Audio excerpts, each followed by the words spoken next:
Assalamualaikum warahmatullahi wabarakatuh.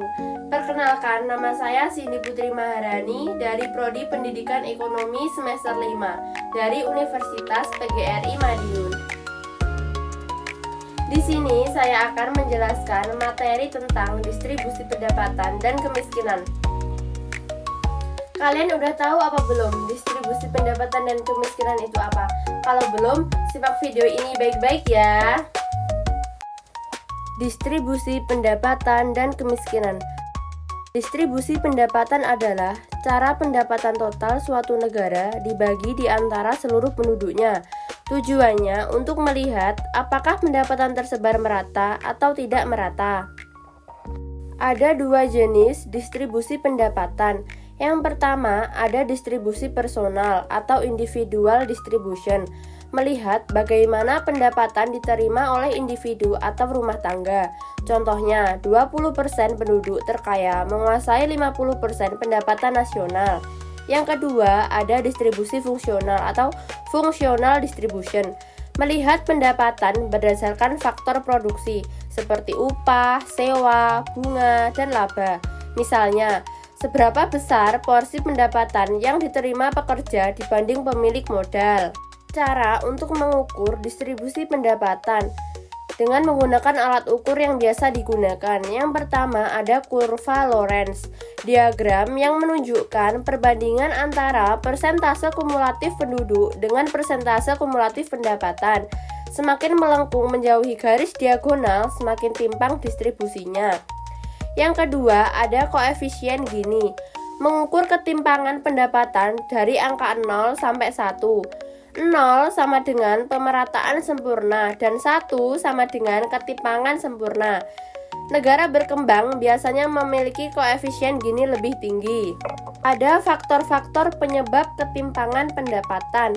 Yang pertama ada perbedaan tingkat pendidikan. Yang kedua ada penguasaan aset yang tidak merata seperti tanah dan modal. Yang ketiga ada akses lapangan kerja yang tidak seimbang. Yang keempat, ada kebijakan ekonomi yang tidak pro rakyat. Dan yang kelima, ada pertumbuhan ekonomi yang tidak inklusif. Kemiskinan adalah kondisi ketika seseorang tidak mampu memenuhi kebutuhan dasar seperti makanan, pakaian, tempat tinggal, pendidikan, dan kesehatan. Ada jenis-jenis kemiskinan. Yang pertama ada kemiskinan absolut. Kemiskinan absolut berdasarkan garis kemiskinan. Pendapatan seseorang tidak cukup untuk memenuhi kebutuhan dasar. Yang kedua, ada kemiskinan relatif. Dilihat dari perbandingan dengan rata-rata pendapatan masyarakat di suatu daerah. Yang ketiga, ada kemiskinan kultural. Disebabkan oleh pola pikir atau budaya yang menghambat peningkatan kesejahteraan. Yang keempat, ada kemiskinan struktural, disebabkan oleh struktur ekonomi, sosial, dan kebijakan yang tidak adil. Penyebab kemiskinan disebabkan oleh beberapa faktor. Penyebab utamanya yang pertama adalah keterbatasan pendidikan dan keterampilan. Kedua, minimumnya akses pekerjaan. Ketiga, kepemilikan aset yang rendah.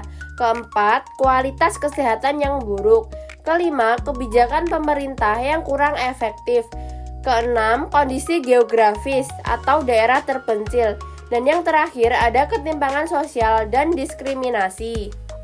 Ada beberapa upaya untuk mengurangi ketimpangan dan kemiskinan. Yang pertama dengan kebijakan pemerintah.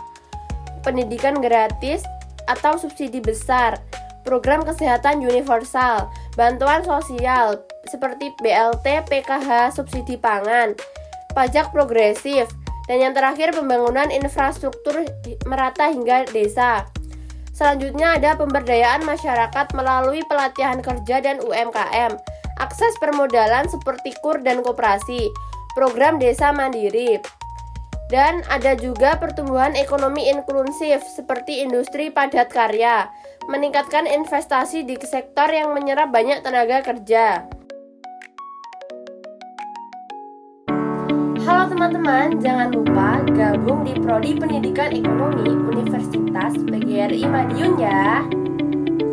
Karena program studi Pendidikan Ekonomi Unipma sudah terakreditasi unggul kalian akan dibimbing oleh dosen-dosen profesional dan berpengalaman. Jangan lupa gabung di program studi pendidikan ekonomi Unitma ya. Terima kasih telah menonton. Jangan lupa like,